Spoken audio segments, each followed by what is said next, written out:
우리가 오늘 함께 읽은 본문은 너무나 잘 아는 본문입니다. 하나님이 세상을 이처럼 사랑하사. 저도 어린 시절에 가장 먼저 외운 본문하면 이 본문이 생각나고, 요즘은 주일학교들이 암송을 많이 안 하는 교회들이 많은데 그럼에도 불구하고 이 구절은 늘 이렇게 외우고 있습니다. 사랑이라는 것은 사실은 이 본문은 성경의 전반부 모든 부분에 우리가 마음속에 새기고 성경을 읽어야 합니다. 왜냐하면 이 본문을 우리가 마음속에 새기지 않고 읽으면 우리는 하나님의 사랑을 왜곡할 수도 있기 때문에 그렇습니다. 하나님이 사랑하심은 우리를 구원케 하심입니다. 심판을 위함이 아닙니다. 네가 사랑이 많은지 아닌지 없는지 아닌지, 아니면은 우리에게 네가 잘 살았는지 못 살았는지 하나의 심판의 도구가 아니라 하나님께서 우리를 사랑하셔서 우리를 구원케 하신다는 걸 보여주기 위해서 사실은 모든 성경과 하나님의 계획이 있는 것입니다. 하박국 선지자는 이런 말씀도 했습니다. 어떻게 말씀하면 진노 중에 긍휼을 잊지 마십시오. 진노 중에 긍휼을 잊지 마십시오. 반대로 말하면 우리도 어떤 경우에도 하나님의 사랑을 잊으면 안 된다는 것입니다. 하나님 그렇게 화를 내실 때도 긍휼을 잊지 말아주십시오. 사랑을 잊지 말아주십시오라고 고백하고 있습니다. 우리가 사랑을 잊고 하나님의 사랑을 잃어버리고 성경을 읽으면 하나님은 진노하시는 분이 되고, 하나님은 질투가 있으신 분이 되고, 하나님이 전쟁을 하시고 사람을 죽이시고 때로는 치유도 하시고 기적도 베푸시는 그런 단순한 한편의 이 부분적인 하나님으로만 볼 수 있습니다. 하지만 우리가 이 본문을 가슴에 새긴다라면 그것의 모든 원동력은 바로 사랑과 구원이다라는 것입니다. 우리가 단편적으로만 보면은 이해가 안 될 때도 있습니다. 왜 그런 행동을 했을까가 도저히 해석이 되지 않을 때가 있습니다. 우리가 그럴 때는 우리 내면 깊숙이 반드시 잊지 말아야 될 게 하나님이 세상을 이처럼 사랑하신다라는 것입니다. 우리가 어버이 주일로 지키고 있는데 여기 계신 대부분은 누군가의 자녀이고 누군가의 부모입니다. 그런데 부모가 되거나 자식이 되거나 늘 잊지 말아야 할 것은 이 하나님의 마음과 동일한 것입니다. 사랑을 잊지 말라는 것입니다. 그 근본이 사랑에서 나온다라는 것입니다. 이제 커서 보니까 부모님이 이제 존경스러워 보일 때도 굉장히 많습니다. 어릴 때는 이해가 되지 않았던 부모님의 모습들도 있었습니다. 그런데 이제는 그것이 사랑이다라는 것을 깨닫습니다. 우리가 자녀를 훈계하거나 가르칠 때도 반드시 잊지 말아야 될 것은 그 근본이 사랑이다라는 것입니다. 사랑. 우리 자녀들도 잊지 말아야 될 게 무엇이냐면 그 근본이 사랑에서 나왔다라는 것입니다. 우리가 주일마다 신앙의 훈련에 대해서 함께 공부할 때도 반드시 잊지 말아야 할 것이 무엇이냐면 이 모든 것이 사랑에서 나온다라는 것입니다. 사랑. 그렇게 견딜 수 있는 것입니다. 고난 중에도 우리가 왜 견딜 수 있습니까? 사랑이 있다는 것을 알기 때문에 그렇습니다. 어려움 중에서도 우리가 왜 견딜 수 있습니까? 이것이 단순한 심판과 우리를 괴롭히기 위한 행동이 아니라 그 모든 것의 출발은 사랑이기 때문에 그렇습니다. 그렇기 때문에 우리가 늘 점검해야 되는 것은 무엇이냐면 내가 지금 사랑하고 있는가입니다. 내가 지금 사랑하고 있는가? 내가 사랑을 잃어버리진 않는가? 내 행동의 근본이 정말 사랑에서 나오는가? 물론 다 사랑에서 나오는 것은 맞습니다. 하지만 때때로 우리는 인간이기 때문에 그런 것들을 잃어버릴 때가 너무나 많습니다. 그래서 저는 이렇게 표현합니다. 사랑이라고 해서 모든 게 다 사랑은 아니다. 사랑이라고 해서 모든 게 다 사랑은 아닙니다. 사랑이라고 했는데 지나쳐 폭력이 되거나 아니면 사람들이 싫어하는 경우, 혹은 내 주변에 있는 사람들이 어려워하는 경우가 너무나 많습니다. 일방적인 사랑은 이제 사랑이 아닙니다. 우리는 그동안 일방적인 사랑만 많이 강조했습니다. 집에서도 부모님이 내 스타일로 사랑하는 거죠. 참 그런데 그게 어렵습니다. 오해도 가져오고. 자녀를 키우지만 자녀가 다 다르지 않습니까? 하나인 분들은 이해가 안 되실 수도 있어요. 저는 5을 키우는데 5이 하나같이 다 달라요. 외모는 좀 비슷한 애들인데 성격은 다 달라요. 정말 각양각색으로 하나님이 주셨어요. 그러면 문제가 뭐가 되냐면 실수합니다. 왜냐하면 첫째 키웠던 대로 둘째 키우면 둘째가 또 이상해요. 둘째 키운 대로 셋째 키우면 셋째가 또 이상해요. 그래서 여러분 자식은요 5을 키워도요 처음 키우는 것 같아요.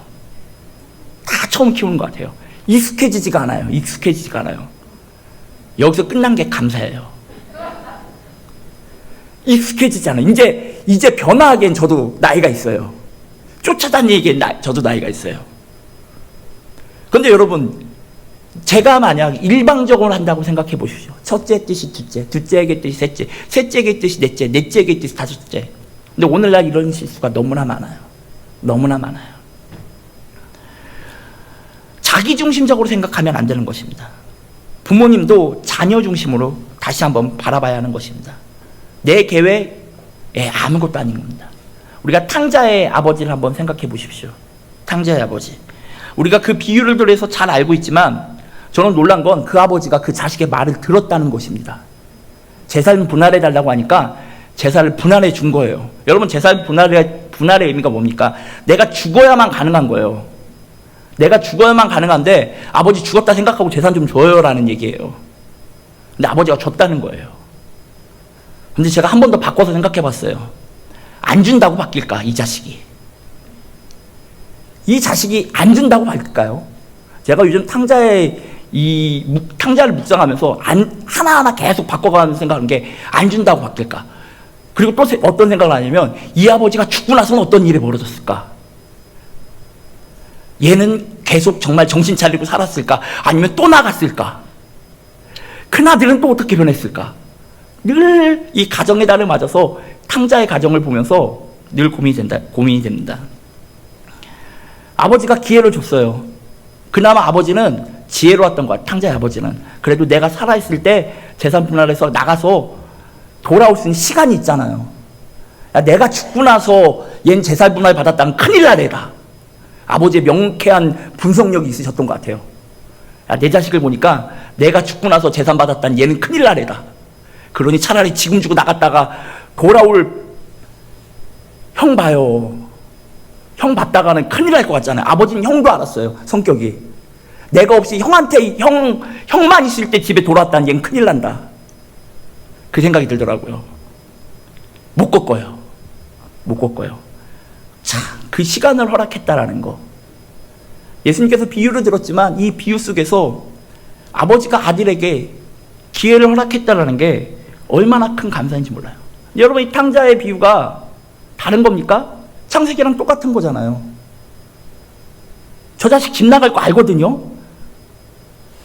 사과를 딸 거 알고, 사과 아니죠. 선악과를 딸 거 알거든요. 기회를 허락한 거예요. 차라리 지금 따고 이제 다시 시작하자예요. 그게 사랑이에요. 그게 기다림이고 그게 관계인 거예요. 하나님도 사람의 의지를 못 꺾으시는 거예요. 그렇게 기다리시는 거예요. 왜냐하면 꺾어서 의지를 바꾸면, 생각을 바꾸면 그게 그때뿐이라는 거예요. 그때뿐. 내가 꺾어버리면 그 순간은 내가 바꾼 것 같은데 아니라는 거예요. 끝내 못 바꿨다라는 거예요. 다시금도 이런 반복될 수밖에 없습니다. 누가 봐도 잘못된 길인 것 같은데 큰 아버지의 이 경계선 안에서 그걸 가게끔 두는 거예요. 그리고 다시금 돌아오게끔 늘 기다리는 거죠. 기도하고. 왜냐? 자신이 변하지 않으면 아무도 바꿀 수 없기 때문에 그렇습니다.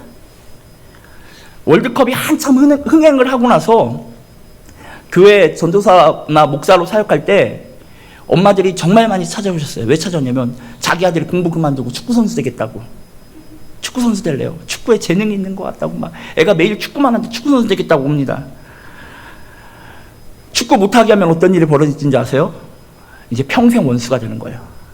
아빠 때문에 엄마 때문에 내 꿈이 좌절됐다. 난 잘하는 애인데. 나는 저 독일에서 영국에서 이탈리아에서 축구를 할 사람인데 부모님 때문에 내 뜻이 꺾였다라고 해서 평생 원수가 됩니다. 저는 반대로 해요. 저는 부모님한테 권유합니다. 예, 축구학교로 보내십시오. 목사님 그렇게 하면 어떡합니까? 전사님 그렇게 하면 어떡해요? 제가 부탁하려고 온 건데 그쪽으로 보내라뇨. 일주일이면 돌아옵니다. 일주일이면 돌아와요. 하루에 8시간 떼학 뺏어서 축구하고 새벽 운동하고 야간 운동하고 열일 그렇게 하고 나면요. 자기 발로 알아서 기어돌아요. 난 축구가 아닌 것 같아요 라고 고백해요. 그런데 그거 버티면 정말 축구 선수 되는 거고, 그쵸? 다시는 축구 얘기 안 해요. 다시는 축구 얘기 안 해요. 막는다고 될까요? 막는다고 되지 않습니다. 자식과 부모는 혈연 관계로 맺어 있지만 사실은 완전 다른 존재예요. 정말 다른 존재인 것 같습니다. 그렇기 때문에 우리가 사랑한다고 해서 다 사랑이 아닌 거예요.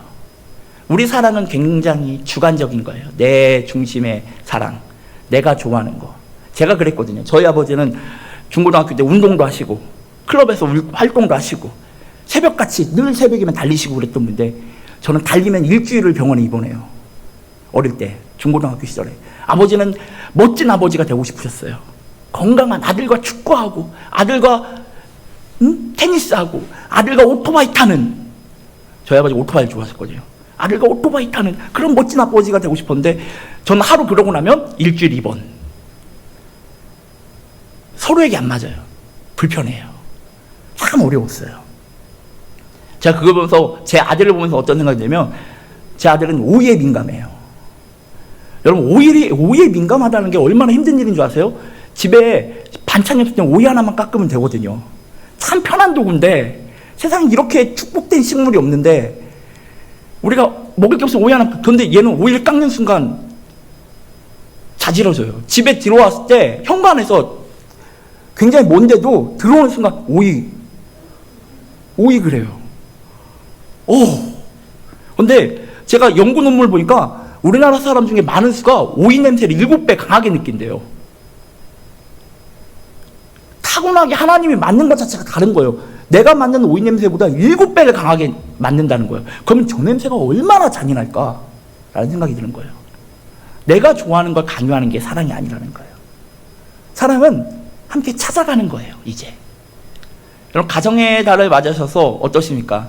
사랑을 찾아가는 것. 서로를 알아가는 거예요. 내 자녀지만 보물찾기 하는 것 같아요. 신기한 건 보물을 다 찾은 것 같은데 중고등학교 때 한 번 또 다 바뀌어요. 새로 찾아야 돼요. 새로 찾아야 돼요. 그래서 늘 내 자녀를 찾아가는 거. 부모님도 그렇지 않습니까? 이제 와서 내가 커서 보니까 부모님이 낯선 존재예요. 내가 알던 부모님이 아닌 거예요. 물론 나이가 돼서 늙으신 것도 있지만 예전에는 그런 부분을 생각한 적이 없거든요.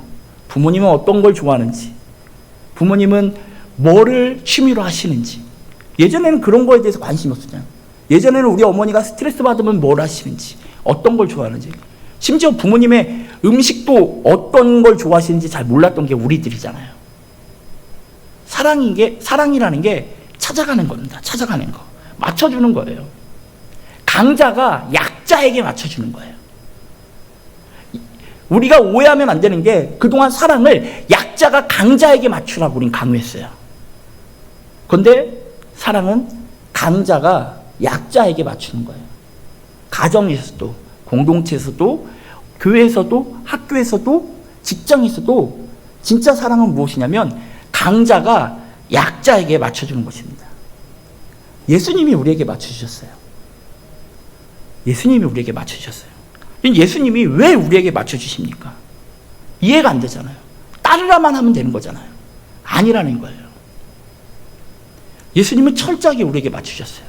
우리가 이해할 수 있는 언어, 우리가 이해할 수 있는 환경, 우리가 이해할 수 있는 상황들을 만드셔서 그때는 아니었지만 그 후에라도 이해할 수 있게끔 우리 이끌어왔다라는 거예요.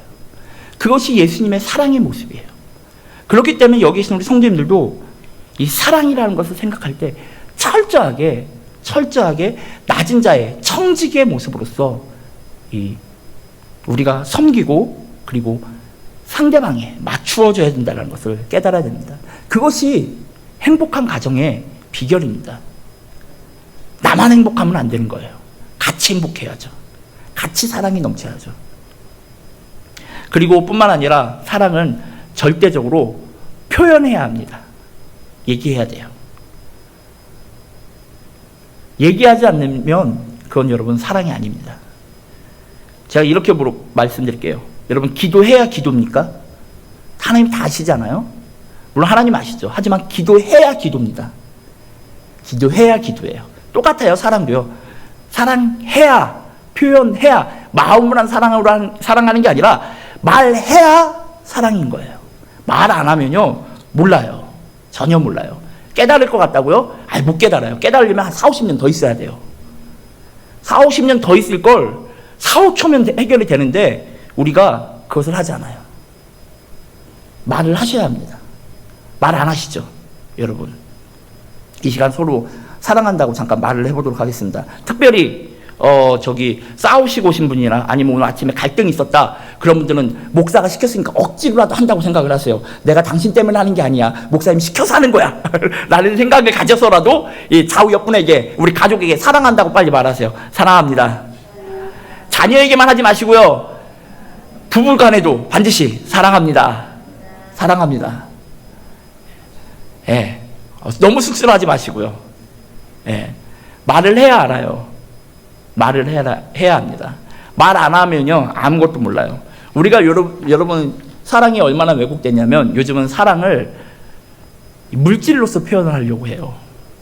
뭔가 선물을 사줬냐 안 사줬냐가 사랑의 척도가 되어버렸어요.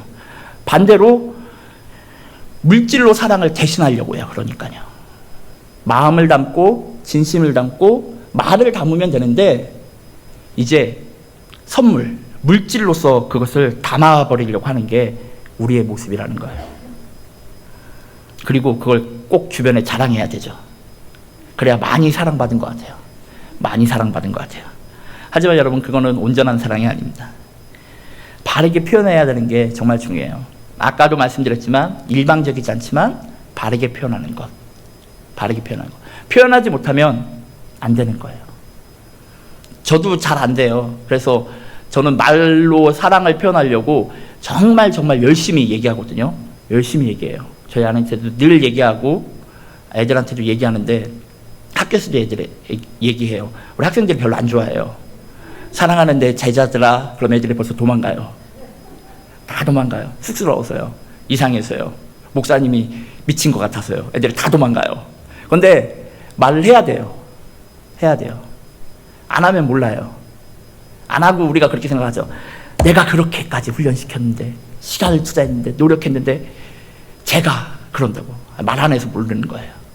말해줘야 돼요. 자녀 똑같아요. 여기 계신 부모님들 중에 그 어떤 분도 자신을 희생해서 자녀를 안 키운 분이 어디 있습니까? 그런데 애들이 몰라요. 말 안 했잖아요. 말 안 했잖아요. 여러분, 남편도 몰라요. 말 안 했잖아요. 부인도 몰라요. 말 안 했잖아요. 정확하게 사랑해 라고 말하셔야 돼요. 그렇게 우리가 성장하고 성숙하는 거예요. 사랑하는데 돈이 안 들잖아요. 가장 중요한 게 그거지 않습니까? 돈이 안 드는데 사랑한다고 말을 안 해요. 그런데 사랑한다는 마음을 전하기 위해서 돈을 써요. 요즘은 뭔가 바뀐 것 같지 않습니까? 쉬운 길이 있는데 쉬운 길로 안 가려고 돈을 써요. 저는 그게 도무지 이해가 되지 않습니다. 여러분, 늘 사랑을 고백하는 여러분들이 되길 원합니다. 여러분, 기도한다고 해결되지 않습니다. 또 그런 변명하는 분들 계세요. 어떻게 변명하냐? 사랑을 제가 기도하면 되죠라고 해요. 기도는 하나님만 하세요. 하나님만 하세요. 자녀가 몰라요. 옆에 있는 사람들이 몰라요. 아내가 몰라요. 부인이 몰라요. 그러니까 하나님께 그럼 기도하지 말라가, 하나님께 기도하고 반드시 말로 고백하세요. 알았죠? 예. 기도하고 그 마음 그대로 담아서 사랑한다고 말하기가 힘들면 와서 기도하고 하면 생겨요. 없던 사람도 생겨요. 그렇죠? 그걸 담아서 고백하셔야 합니다. 그리고 마지막으로, 사랑은 내가 받는 게 아니에요. 내가 받는 게 아니에요. 사랑이라는 단어가 저는 가장 신비로운 단어 중에 하나예요. 사랑은 명사거든요.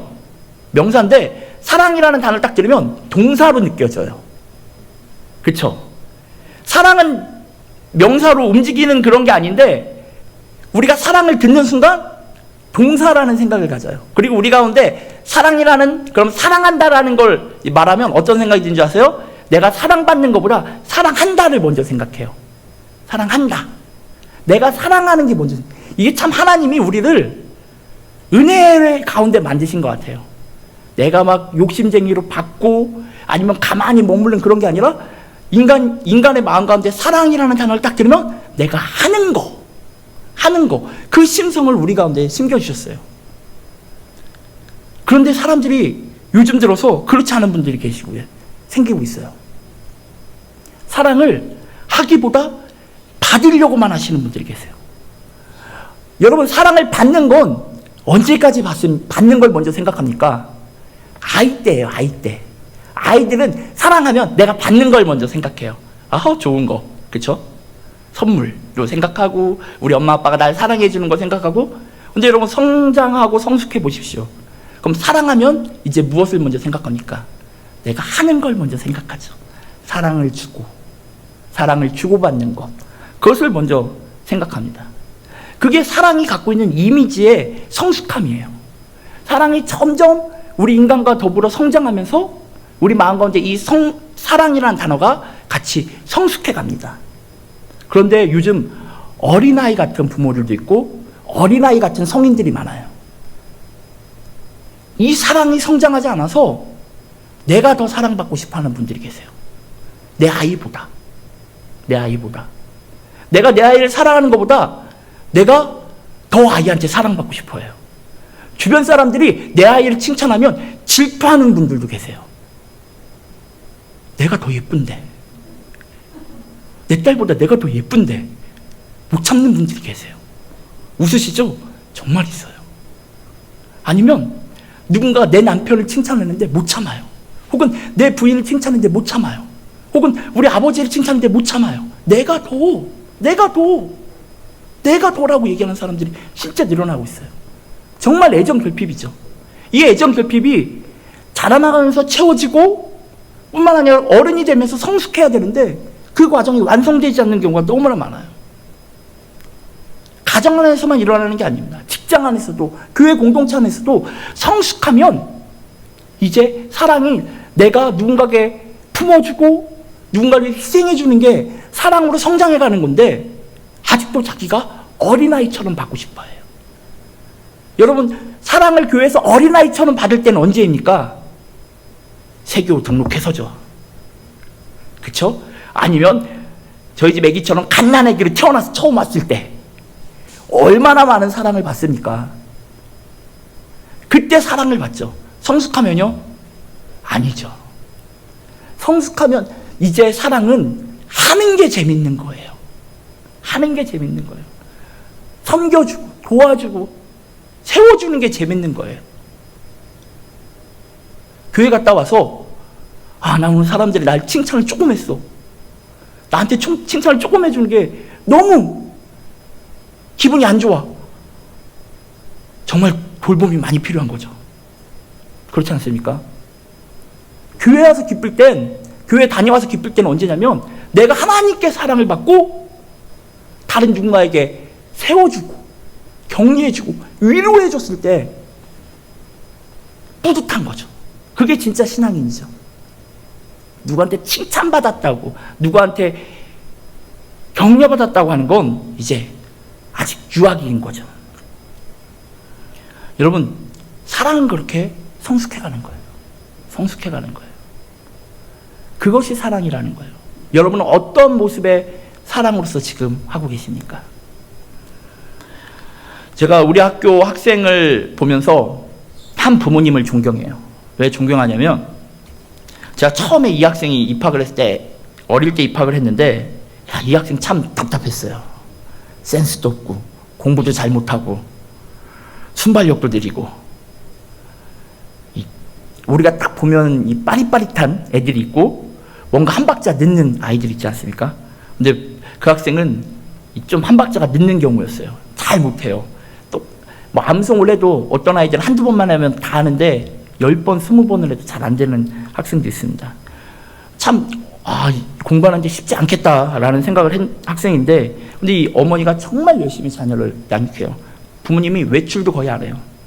오로지 집에서 자녀 돌보는 거에만 최선을 다하세요. 그리고 믿어주시고 사랑해주시고 격려해주시고 세워주시는 거예요. 제가 부모님이 정말 소박하고 겸손하신데 제가 몇 년 만에 이 학생을 다시 가르치면서 수업에 들어와서 봤는데 학생이 완전히 달라진 거예요. 지금도 좀 느릿느릿하긴 해요. 그런데 다 잘해요. 다 잘하는 거예요. 얘 왜 이렇게 잘하지? 제가 오히려 놀라면서 무슨 생각을 했냐면 부끄럽다. 내가 부끄럽다라는 생각이 든 거예요.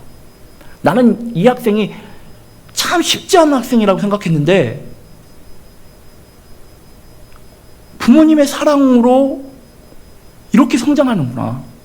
이렇게 성장하는구나. 학교를 믿어주시고 학교한테 철저하게 순종하시면서 집안에서 철저하게 지키시고 아이를 늘 칭찬하시고 할 수 있다라고. 왜냐하면 부모님도 아세요. 이 아이가 늦고 안 된다라는 거 잘. 그러니까 집에서 늘 할 수 있어. 괜찮아. 이 말을 늘 반복하시는 분이거든요. 근데 너무 잘하는 거예요. 그래서 제가 놀라면서도 부끄러웠어요. 달라지는구나, 사람이. 사람이 성장하는구나, 사랑 가운데서. 사랑이 사람을 완전히 다른 존재로 만든다는 거예요. 여러분은 어떠십니까? 사랑은 여전히 예수님께서, 하나님께서 말씀하시지 않습니까? 옥토에 뿌리는 씨앗과 같다고. 하루아침에 되는 게 아니에요. 그 열매를 얻기 위해서 농부는 1년이지만 우리는 수십 년을 수고해야 되는 자들이에요. 근데 우리는 너무나 급하게 생각하는 경우가 많이 있습니다. 그래서 사랑이 힘든 것 같아요. 사랑은 우리 인간의 속성과 달라요. 우리 죄의 속성은 사랑을 견뎌내지 못하게 해요. 반대거든요. 우리 죄의 속성은 어때요? 빨리 얻고, 빨리 갖기를 원하고, 내가 주인공이 되길 원하고, 내가 다 얻어서 모든 것의 주인 되려고 하는 죄인의 마음인데, 사랑은 그러면 잘하지 않거든요. 우리 죄의 속성이 가장 방해하는 게 바로 이 사랑이에요. 그래서 예수님이 그렇게까지 우리를 사랑하시고 모범이 보이신 거예요. 왜냐? 이 땅 가운데 그것을 모범으로서 보일 자가 없기 때문에 그런 거예요. 하지만 예수님께서 친히 육신을 입고 오셔서 그 사랑의 모습을 보여주시고 또 우리에게 그것을 따르도록 명령하고 계신 거예요. 우리가 오늘 읽은 본문 가운데서 마지막에 뭐라고 하고 계십니까? 이처럼 사랑하사 우리를 어둠 가운데서 빛으로 불러 일으키셨다고 하셨습니다. 빛으로 들어와라. 여러분, 사랑이라는 것은 빛으로 들어오는 거예요. 어둠에 거했던 자가 하나님의 빛으로 들어와서 회복되어지는 거예요. 성장하는 거예요. 성숙하는 거예요. 그것이 사랑인 거예요. 어둠 속에서 거할 것이냐? 아니면 빛 가운데 거할 것이냐? 그것은 훈련이 필요하다는 거예요. 우리의 헌신이 필요한 거예요. 우리의 노력이 필요한 거예요. 하지만 그 열매는 반드시 있다라고 하나님이 말씀하고 계십니다. 우리의 근본은 사랑이 되어야 합니다. 우리의 핵심은 사랑이 되어야 합니다. 우리의 욕심이 아니에요. 자녀를 볼 때도, 부모를 볼 때도, 아니면 교회 공동체에 있을 때도 사랑은 철저하게 우리의 욕심을 버리고 하나님께 드리고 헌신하는 것으로 사는 것이 사랑이에요. 이제 섬기기보다 섬기십시오. 섬김을 받는 것보단 섬겨야 합니다. 사랑이 동기가 되어야 하고 자기가 기진되지 말고 예수님처럼 행하는 게 진정한 사랑의 모습입니다. 그래서 여러분, 어둠 속에서 나오십시오. 어둠에서 나오십시오. 우리는 알지만 아직 어둠에서 나오지 못하는 것입니다. 학생들과 이 누가복음을 보다가 토론을 했어요. 무슨 토론을 했냐면 이 죽은 자가 지옥에서 이 천국을 바라보는 장면이 나와요. 그러면서 부탁을 해요. 물방울 한 방울만 저에게 떨어뜨려 주세요. 그게 안 되면 누가 우리 집에 가서라도 이 사실을 알려주세요. 근데 그게 가능합니까? 근데 여기서 무슨 토론을 했냐면 지옥에선 천국이 보이는데 천국에선 지옥이 보일까? 아이들과 이게 토론이 붙은 거예요. 그래서 아이들이 그런다. 천국에서 지옥을 왜 봐요? 그 좋은 곳에서 굳이 꼭 그곳을 봐야 합니까? 그리고 그럼 지옥에서 여러분 최대 형벌이 뭔일 것 같으세요? 뜨거움? 아니요. 천국이 보이는 거예요. 지옥에서 최대의 형벌이 다른 게 아니라 천국이 보이는 게 최대의 형벌이더라고요. 슬픔, 안타까움, 후회, 분노, 모든 감정이 그 안에 담길 것 같아요. 내가 지옥에서 천국을 바라보는 순간. 여러분, 어둠에서 빛으로 나온다는 건 이제 지옥에서 천국으로 오는 거예요. 단순히 나만 나오는 게 아니라 우리의 가정이, 우리의 공동체가, 여러분이 속한 그곳이 예수 그리스도의 사랑으로 말미암아 어둠에서 나오는 것입니다. 그 복이 저는 우리 모든 가정 가운데 영원하길 기원하겠습니다. 우리 시간 함께 잠시 기도의 시간을 가졌으면 좋겠습니다. 이 시간에 우리 가정을 위한 기도를 하길 원해요. 우리 혼자 계신 분은 어쩔 수 없지만 우리 가족끼리 있으면 손을 잠깐 잡아보시길 바랍니다. 가족끼리 손을 한번 잡아보세요. 가족끼리 손을 잡고, 안 보이시는 분들은 주먹을 쥐세요. 지금 이 가족이 없지만 하나님, 내가 주먹을 쥐어서 우리 가족을 지금 잡았다고 깨닫게 하여 주시옵소서. 하나님, 우리 부인이, 나의 남편이, 우리의 부모님이, 내 자녀를 위해서 이 시간 기도하길 원합니다. 우리가 꼭 잡은 이 손에 우리 가족들이 정말 하나님 나라 가운데서 언제나 영원히 살게 하여 주셨고, 무엇보다 아버지 하나님 사랑하게 하여 주시옵소서. 우리 가정 가운데 사랑을 고백하는 가정이 되도록 인도하여 주셨고, 내가 먼저 섬기는 아버지 하나님 가정의 지킴이, 청지기가 되도록 인도하여 주셨고, 우리 아내를 위해서, 남편을 위해서 언제나 헌신하는 자가 되도록 인도하여 주셨고, 우리의 가정의 진정한 주인이 하나님 되게 해달라고 우리 두 손 꼭 잡고 가정을 위해서 이 시간 기도하도록 하겠습니다. 기도하겠습니다. 아버지 하나님, 두 손을 잡은 우리의 가족들이 있습니다. 하나님이 주신 너무나 귀한 선물입니다. 아버지 하나님, 이 손을 잡고 아버지 하나님 살아가고 있는데 우리가 아버지 하나님 제대로 사랑하지 못할 때가 너무나 많이 있습니다. 아버지 하나님, 이 사랑을 표현하지도 못했고 내 욕심이 먼저 앞설 때가 있었고, 아버지 하나님 왜곡된 사랑을 할 때도 있었습니다. 하나님, 이 시간 아버지 하나님 간구하는 것은 우리 가운데 참된 사랑이 일어나도록 인도하여 주시옵소서. 아버지 하나님, 내가 입술을 열어 사랑한다라고 고백할 수 있는 힘을 허락하여 주셨고, 처음에 힘들지만 아버지 하나님 더욱더 고백할 수 있는 하나님의 자녀가 되도록 인도하여 주시옵소서. 아버지 하나님, 손을 잡고 기도합니다. 아버지 하나님, 이 잡은 손을 아버지 하나님 놓치지 않도록 인도하여 주시옵고, 아버지 하나님, 이 붙잡은 손으로 영원히 하나님을 경배하며 찬양하는 우리 가족이 되도록 인도하여 주시옵소서.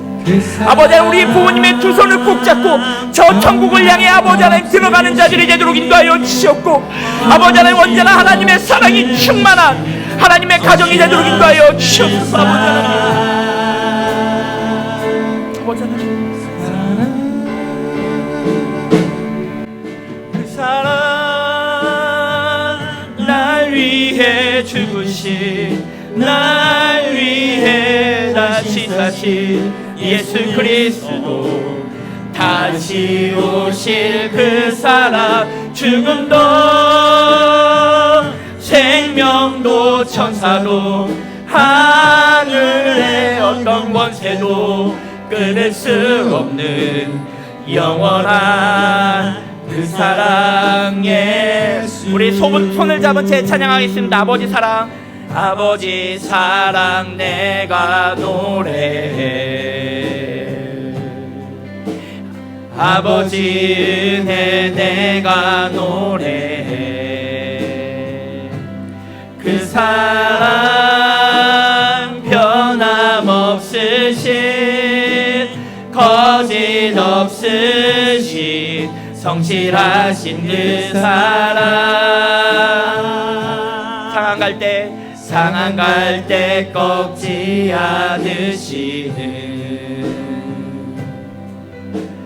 꺼져가는 등불 끄지 않는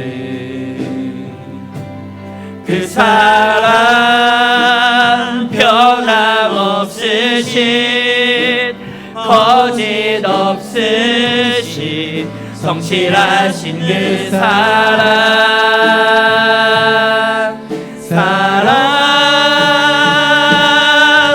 그 사랑,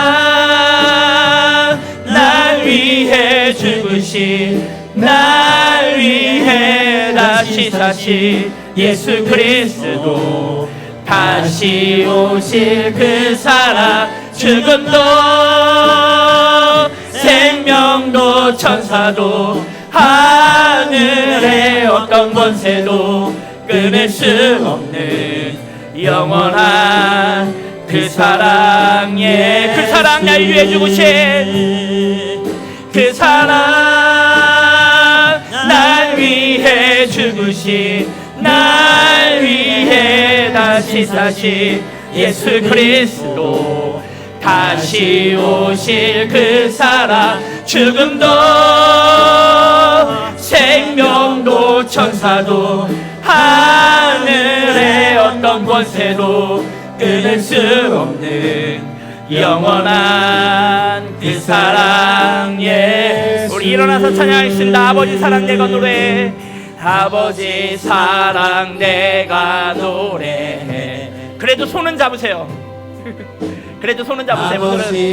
오늘은 한번 땀날 때까지 한번 잡고 계세요. 그 사랑 변함없으신 거짓 없으신 성실하신 그 사랑 상한 때 꺾지 않으시는 꺼져가는 등불 끄지 않는 그 사랑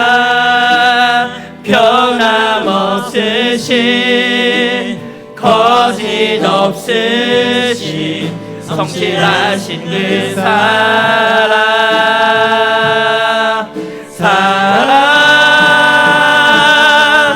그 사랑 날 위해 죽으신 날 위해 다시 사신 예수 그리스도 다시 오실 그 사랑 죽음도 생명도 천사도 하늘의 어떤 권세도 끊을 수 없는 영원한 그 사랑 예수. 기도하겠습니다. 아버지 하나님, 지금 잡은 이 손 평생 놓고 싶지 않다고 고백했던 손입니다.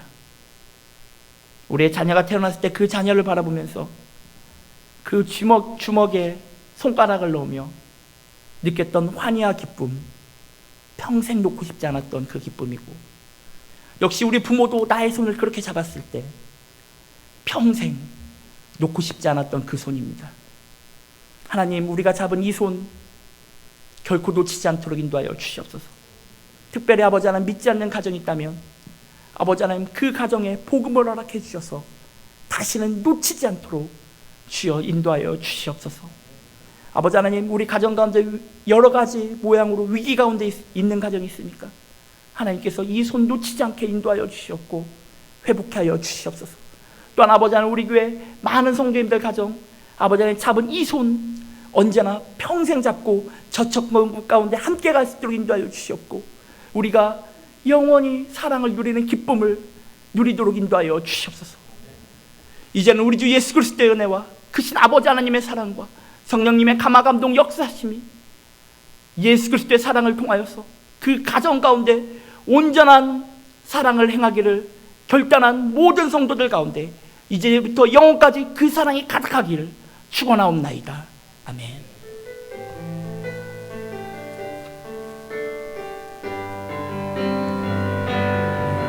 이 사랑